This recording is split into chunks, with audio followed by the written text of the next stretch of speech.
வணக்கம். இன்னைக்கு இங்கிலீஷ் பேசுறத பத்தி சில ஈஸியான டிப்ஸை பத்தி நம்ம பேச போறோம். சில டூஸ் அண்ட் டோன்ட்ஸ் அதை தான் நம்ம டிஸ்கஸ் பண்ண போறோம் இன்னைக்கு. ஃபர்ஸ்ட் டிப் நம்ம ஞாபகம் வச்சிருக்க வேண்டியது என்னன்னா, think, read, write and speak in English. 4 விஷயம். Think, read, write and speak in English. இந்த 4மே வேணும். இந்த 4மே ரொம்ப முக்கியமான விஷயங்கள். இந்த 4 ஸ்டெப்ஸும் ரொம்ப ரொம்ப important. First think in English அப்படின்னு சொல்றோம். நம்ம எப்பொழுதுமே அந்த என்ன ஓட்டங்களை இங்கிலீஷ்ல திங்க் பண்ண ஆரம்பிப்போம். கான்ஷியஸா நம்ம சில எஃபர்ட்ஸ் எடுத்தாகணும். அப்பதான் இங்கிலீஷ் ஈஸியா வரும். காலையில் எந்திரிக்கிறோம், ப்ரஷ் பண்றோம். அப்ப நினைச்சிட்டே இருங்க, I am brushing my teeth, I am washing my face, I am drinking hot tea, I am eating breakfast, I am going to office. அப்படி திங்க் பண்ணிக்கிட்டே இருங்க. இங்கிலீஷ்லேயே திங்க் பண்ணுங்க. இதுதான் ஃபர்ஸ்ட் ஸ்டெப்பு. அடுத்தது ரீட் இன் இங்கிலீஷ் அப்படின்னு சொன்னோம். நிறைய read பண்ணணும்.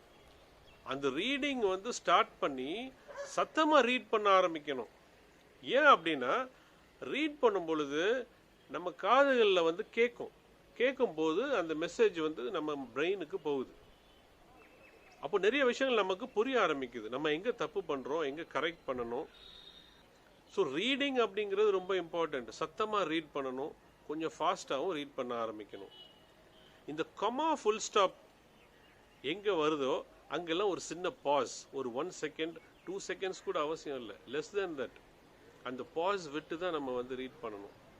இதெல்லாம் நம்ம ரீட் பண்ணும் பொழுது தான் கற்றுக்குவோம், எங்கே அந்த பாஸ் பண்ணணும், எங்கே கொஞ்சம் கேப் விடணும். ஸோ அந்த கம்மா, ஃபுல் ஸ்டாப் ரொம்ப முக்கியமான ஒரு விஷயம். நம்ம நினைக்கலாம் இதெல்லாம் சின்ன சின்ன விஷயங்கள் தான் அப்படின்ட்டு. அப்படி இல்லை.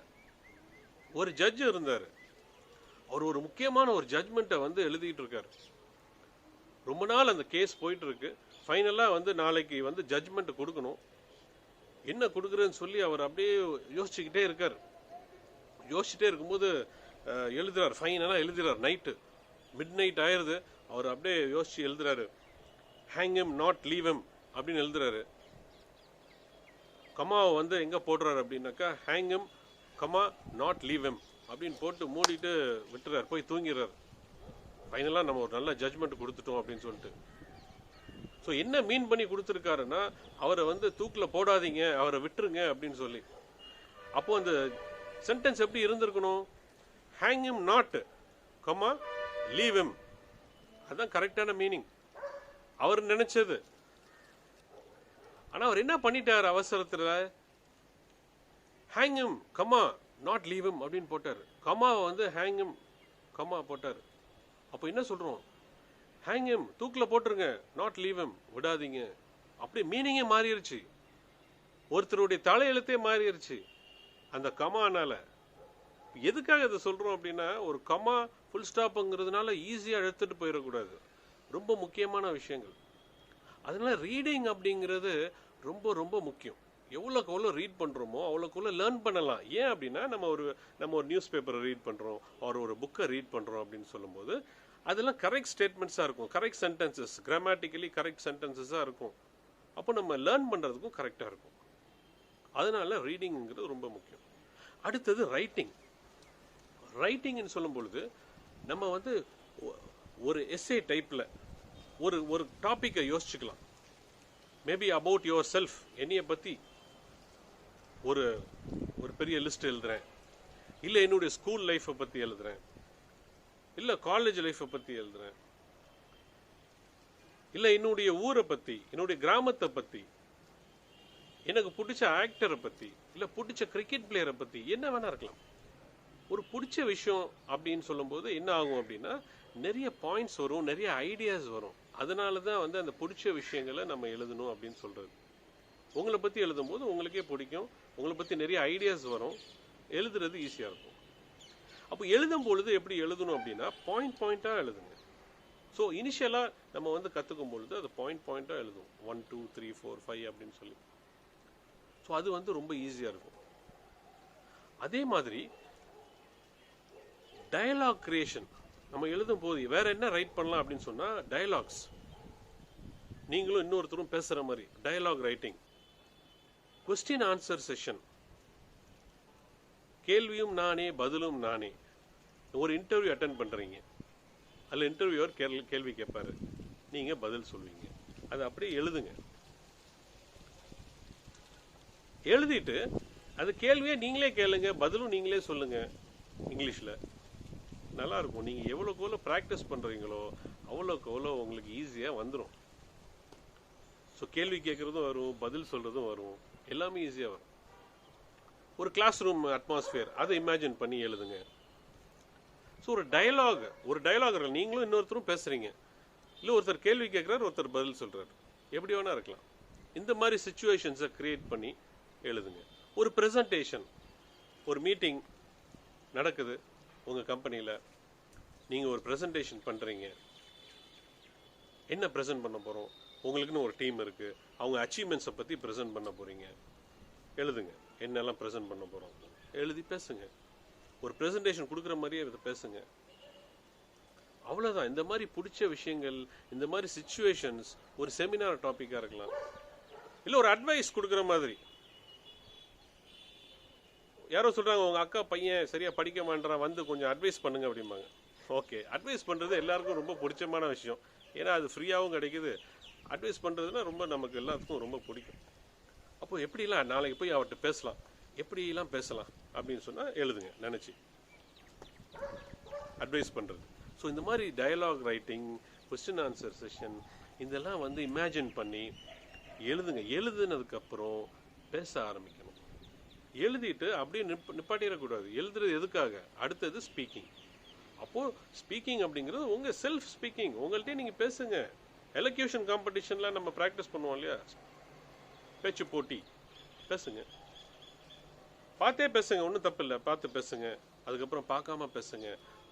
அதுக்கப்புறம் என்ன பண்ணணும் அப்படின்னா, இந்த எழுதுனதெல்லாம் கிராமட்டிக்கலாக கரெக்ட் சென்டென்சஸாக கரெக்டாக வருதா, அதை என்ன பண்ணணும், இங்கிலீஷ் தெரிஞ்ச நம்ம ஃப்ரெண்ட்ஸ் ஒரு ப்ரொஃபஸர் ஒரு டீச்சர் யார் வேணா இருக்கலாம், அவங்கள்ட்ட போய் காட்டுங்க, இந்த சென்டென்ஸ் கரெக்டாக, நான் யூஸ் பண்ண வேர்ட்ஸ் எல்லாம் கரெக்டாக வருதா. அப்படி காட்டும் பொழுது தான் அவங்க சொல்லுவாங்க, ஓகே இதெல்லாம் கரெக்டு, இதெல்லாம் மாற்றிக்கணும், இதெல்லாம் தப்பாக இருக்குது, இது மாற்றிக்கணும். அப்படி தான் நம்ம லேர்ன் பண்ண முடியும். ஒவ்வொரு நைட்டும் என்ன பண்ணணும் அப்படின்னு சொன்னால், இது ஒரு ஈஸியான மெத்தட் ரைட் பண்ணுறதுக்கு. அன்றைக்கி காலையிலேருந்து நைட்டு தூங்குற வரைக்கும் என்னெல்லாம் நடந்துச்சு அதை யோசித்து எழுதுங்க. இது ஏன் ஈஸி அப்படின்னு சொல்லும் போது, இதெல்லாம் நீங்கள் பண்ண விஷயங்கள். அப்போது உங்களுக்கு ஈஸியாக மைண்டில் வரும், இந்த ஐடியாஸ் தாட்ஸ் எல்லாம் ஈஸியாக வரும். I woke up at 6 o'clock in the morning. I went to the bathroom. I brushed my teeth. I sat on the sofa. I drank some hot tea. I had a bath. Then I came back and had some good breakfast. I got ready and went to my office. இந்த மாதிரி எல்லாத்தையும் யோசிங்க. காலையிலேருந்து என்ன நடந்துச்சு அப்படின்னு சொல்லிட்டு எழுதும் போது ஈஸியாக போயிடும். கடைசியில் அதை எழுதிட்டு தூங்கிடாதீங்க. எழுதிட்டு படித்து பாருங்கள், இதெல்லாம் நான் பண்ணேன் அப்படின்னு சொல்லி எழுதுனதுக்கப்புறம் அதை பேசி பாருங்கள். அதுக்கப்புறம் அடுத்த நாள் என்ன பண்ணணும், அதை திரும்ப உங்களுடைய இங்கிலீஷ் தெரிஞ்ச ஃப்ரெண்ட்ஸ் ஆர் ப்ரொஃபஸர் ஆர் டீச்சர்கிட்ட போய் காட்டுங்க. இந்த சென்டென்சஸ்லாம் கரெக்டாக, இதெல்லாம் நான் எழுதியிருக்கேன், இது கரெக்டாக, ஏதாவது கரெக்ஷன்ஸ் இருந்தால் கரெக்ட் பண்ணி கொடுங்க. தப்பே இல்லை. இப்படி தான் நம்ம லேர்ன் பண்ண முடியும். So think, read, write and speak, இந்த 4 விஷயமும் கண்டிப்பாக வேணும். அதுக்கப்புறம் ஸ்பீக்கிங்னு சொல்லும் பொழுது initiate English conversations. Initiate English கான்வர்சேஷன்ஸ்னால் என்ன சொல்ல வரோம், ஒரு ஃப்ரெண்ட்ஸை பார்க்குறோம், இல்லைன்னா நம்ம ரிலேட்டிவ்ஸை பார்க்குறோம், யார் வேணா இருக்கட்டும். Hi, good morning, how are you, I am fine. So அந்த டயலாக் டிஸ்கஷனை இங்கிலீஷில் ஆரம்பிங்க. என்ஜாய் பண்ணி பண்ணுங்க. ஒரு இங்கிலீஷுங்கிறது ஒரு லாங்குவேஜ், அது வந்து ஒரு ஃபன்னாக எடுத்துக்கோங்க. It is a fun. ஒரு லாங்குவேஜை லேர்ன் பண்ணுறதுங்கிறது ஒரு ஃபன். அப்படி ஒன்றும் கஷ்டம் கிடையாது. It is easy. இதெல்லாம் நம்ம வந்து ஜாலியாக பண்ணணும். என்ஜாய் பண்ணி பண்ணணும். Hello, I'm okay, you are okay, இப்படிலாம் சில பேர் பேசியிருக்காங்க என் ஃப்ரெண்ட்ஸ்லாம். கடைசியில் அப்படி ஒரு புக்கு டைட்டிலே வந்திருக்கு, ஐம் ஓகே யூ ஆர் ஓகேன்னு. அந்த நேரத்தில் நம்ம வந்து ஒரு கிண்டலாக நினைப்போம். பட் அதனால எதையுமே வந்து யோசிக்க கூடாது. இனிஷியேட் பண்ணுங்க அந்த டிஸ்கஷன்ஸை, நீங்களே ஸ்டார்ட் பண்ணுங்க. ஸோ ஒருத்தர் வந்து இங்கிலீஷில் பேசுகிறாரு அப்படின்னா திருப்பி ரிப்ளை பண்ணுங்க இங்கிலீஷில், ஒன்றும் தப்பு இல்லையே. அப்படி தான் லேர்ன் பண்ண முடியும். ஸோ யாராவது வந்து பேசுனாங்கன்னா திருப்பி இங்கிலீஷ்லேயே பேசுங்க. அதே மாதிரி நீங்களும் இனிஷியேட் பண்ணுங்க. இப்படி தான் நம்ம பேச முடியும். ஸோ செல்ஃப் டாக், நமக்கு நாமே பேசிக்குவோம், அதுக்கப்புறம் மற்றவங்கள்ட்டையும் பேசுவோம். ரைட்? ஸோ ஈஸியாக இங்கிலீஷ் வந்துடும். இதெல்லாம் நம்ம செய்ய வேண்டிய வேலைகள், ஆக்டிவிட்டீஸ். டோன்ட்ஸ் அப்படின்னா என்ன? டூஸ் எல்லாம் பார்த்தோம். டோன்ட்ஸ் அப்படின்னா to not allocate limited time. அதாவது சில பேர் சொல்லுவாங்க, ஒரு நாளைக்கு 30 நிமிஷம் இல்லைன்னா 1 hour இங்கிலீஷுக்காக ஸ்பெண்ட் பண்ணணும், அலோகேட் பண்ணிக்கோங்க டைமை அப்படின்னு. என்னையை பொறுத்த வரைக்கும் அப்படிலாம் அலோகேட் பண்ண வேண்டிய அவசியம் இல்லை. நம்ம தமிழ் அப்படி படிக்கல இல்லையா? ஒரு நாளைக்கு 30 நிமிஷம் இல்லைன்னா 1 மணி நேரம் அப்படின்லாம் ஒதுக்கி நம்ம படிக்கல. நம்ம ஃபுல்லாகவே அதில் தான் வந்து பேசி பழகியிருக்கோம். எப்பொழுதுமே அதையே திங்க் பண்ணி அதையே பேசியிருக்கோம், அவ்வளோதான். அப்போது நம்ம வந்து அதிகமாக செய்யக்கூடிய ஆக்டிவிட்டிஸ் என்ன இருக்குது அதை கம்பேர் பண்ணி அந்த மாதிரி ஒரு கம்பேரிசனை வச்சுக்குவோம். அடிக்கடி நான் தண்ணி குடிப்பேன் அப்படின்னா எப்படி நான் வந்து தாகம் எடுக்கும் போதெல்லாம் தண்ணி குடிக்கிறேனோ அதே மாதிரி நான் இங்கிலீஷ் பேசிகிட்டே இருப்பேன். எப்பெல்லாம் தோணுதோ நான் இங்கிலீஷில் பேசுவேன். இல்லை அதை விட அதிகமாக ஏதாவது ஒரு ஆக்டிவிட்டி பண்ணுறோம். இன்றைக்கி வந்து நம்ம மொபைல் ஃபோன்ஸ் தான் அதிகமாக யூஸ் பண்ணுறோம். ஒரு நாளைக்கு மேபி ஒரு 5 hours குறைஞ்சபட்சம். அப்போது அந்த 5 hours என் மொபைல் ஃபோன் என் கையிலே இருக்குது. நான் மொபைல் என் கையில் இருக்கிற மாதிரி இங்கிலீஷும் நான் பேசுவேன். அப்போ அடிக்கடி நான் இங்கிலீஷ்லேயே பேசுவேன். சிம்பிள். ஸோ டைம் எல்லாம் அலோகேட் பண்ணாதீங்க, இவ்வளோ நேரம் தான் பேசணும் அப்படிலாம் இல்லை. எவ்வளோக்குள்ள எஃபர்ட் எடுக்கிறோமோ அவ்வளோக்குள்ள சீக்கிரமாக நம்ம பேச கற்றுக்கலாம். அவ்வளோதான், சிம்பிள். அடுத்தது, do not use hard words if you are not sure. கஷ்டமான வார்த்தைகள்லாம் யூஸ் பண்ணுறது தப்பு இல்லை, ஆனால் அதோடைய மீனிங் தெளிவாக தெரிஞ்சு யூஸ் பண்ணும்போது பிரச்சனை இல்லை அப்படின்னா அது யூஸ் பண்ணாதீங்க. சிம்பிள் இங்கிலீஷ்லேயே பேசுவோம், ஒன்றும் தப்பு இல்லை. நமக்கு தேவை இங்கிலீஷ் தெளிவாக கரெக்டாக பேசணும், அவ்வளோதான். ஒருத்தர் வந்து ஒரு மீட்டிங்கில் பேச போகிறாரு. அவருக்கு நிறைய பேர் முன்னாடி நின்று பேசுனது பழக்கம் இல்லை, ஃபஸ்ட்டு டைம். அவருக்கு அப்படியே நடுங்குது. அவர் இங்கிலீஷில் தான் கண்டிப்பாக பேசி ஆகணும் அப்படின்னு சொல்லிட்டாங்க. அவர் உடனே ஆரம்பிக்கிறார், ஐ கன்சீவ்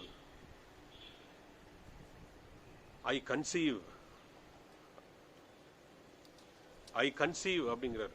அந்த கூட்டத்திலேருந்து ஒருத்தர் இருந்துச்சுட்டு, sir you conceived thrice but delivered nothing அப்படின்னார. ஒரே சிரிப்பு எல்லா மத்தியிலும். ஸோ என்ன சொல்ல வரும் அப்படின்னா, கன்சீவ்ங்கிறதுக்கு 2 மீனிங் இருக்கு. இவர் நினைச்ச கன்சீவ்னா ஒரு தாட் ப்ராசஸ், ஒரு இமேஜினேஷன், ஒரு எண்ண ஓட்டம். நான் என்ன நினைக்கிறேன் அப்படின்னு சொல்லிட்டு ஐ கன்சீவ், அதை நினைச்சு அவர் பேசுறாரு. இன்னொரு மீனிங் என்ன, பிரெக்னென்ட் ஆகுறது, அதுவும் கன்சீவ். அவங்க கன்சீவ் ஆயிருக்காங்க அப்படின்னு சொல்லுவோம், பிரெக்னென்ட் ஆயிருக்காங்க. அதுதான் அவர் வந்து கிண்டலாக அவர் சொல்றாரு திரும்ப. ஸோ எதுக்காக சொல்றேன் அப்படின்னா, நிறைய பேர் முன்னால் பேசும் பொழுது ரொம்ப தெளிவாக இருக்கணும், கரெக்டான வேர்ட்ஸை யூஸ் பண்ணணும், எந்தெந்த வேர்டை அவாய்ட் பண்ணலான்னு நமக்கு தெரியணும். அதே மாதிரி சில பேர் பேசுவாங்க, ஐ ஃபீல் எம்ப்ரேஸ்டுமாங்க. எம்ப்ரேஸ்டா, என்னடா சொல்கிறாரு அப்படின்னு பார்த்தா கடைசியில் எம்பாரஸ்ட் அப்படின்னு ஒரு வேர்டு இருக்கு இல்லையா. ஐ ஃபீல் எம்பாரஸ்ட் அப்படின்னா ஐ ஃபீல் அன்ஈஸி. எம்பாரஸ்ட்னா அன்ஈஸியாக ஃபீல் பண்ணுறது, சிம்பிளாக. அந்த எம்பாரஸ்ட்னு சொல்ல முடியாமல் எம்ப்ரேஸ்டுங்கிறாரு. அப்போ ப்ரொனன்சியேஷனும் முக்கியம். நம்ம யூஸ் பண்ணுற வேர்ட்ஸ் ரொம்ப முக்கியம். இது எல்லாமே தான் சில சின்ன விஷயங்கள், முக்கியமான விஷயங்கள். ஆனால் அதனால ஹார்ட் வேர்ட்ஸ் நமக்கு வந்து சரியா மீனிங் தெரியலையா விட்டுருவோம், சரியான ப்ரொனன்சியேஷன் தெரியலையா விட்டுருவோம். சிம்பிள் இங்கிலீஷில் பேசுவோம், ரொம்ப தெளிவாக இருக்கணும். அடுத்தது, do not fear. இது ரொம்ப முக்கியமான விஷயம். நம்ம வந்து அப்பா அம்மாவுக்கு கூட அவ்வளோ பயப்பட மாட்டோம், வேறு யாருக்கும் பயப்பட மாட்டோம். இந்த இங்கிலீஷுக்கு அவ்வளோ பயப்படுறோம். இங்கிலீஷா அது நமக்கெல்லாம் வராது. இங்கிலீஷ் பேசுறதுக்குள்ள பெரிய பிரச்சனையா இருக்கே.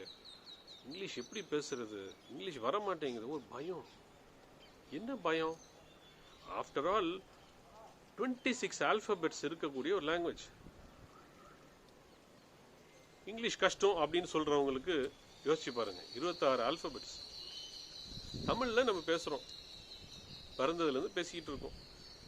மெய் எழுத்து, உயிர் எழுத்து, உயிர் மெய் எழுத்து, எல்லா எழுத்தும் சேர்த்து 247 எழுத்து இருக்கு தமிழ்ல. 26 எங்க இருக்கு, 247 எங்க இருக்கு? அவ்வளோ கஷ்டமான ஒரு மொழியை கூட நம்ம கத்துக்கிட்டோம் ஈஸியா. இங்கிலீஷ் ஏமாத்துறோம் சொல்லுங்க? ஒண்ணுமே இல்லை, ஒரு லாங்குவேஜ் அவ்வளவுதாங்க, ஈஸியா கத்துக்கலாம். என்ன பயம்? இங்கிலீஷை பார்த்தாலும் நம்ம பயப்படக்கூடாது, எந்த லாங்குவேஜை பார்த்தாலும் பயப்படக்கூடாது. ஒரு லாங்குவேஜை கத்துக்கிறதுக்கு அவ்வளோ பெரிய கஷ்டமெல்லாம் கிடையாது. ஆனா இங்கிலீஷை மட்டும் நம்ம அவ்வளோ பயப்படுறோம். இங்கிலீஷை பார்த்தா ஒண்ணுமே இல்லை, இங்கிலீஷ் பேசுறது ரொம்ப ஈஸி. ஓகே.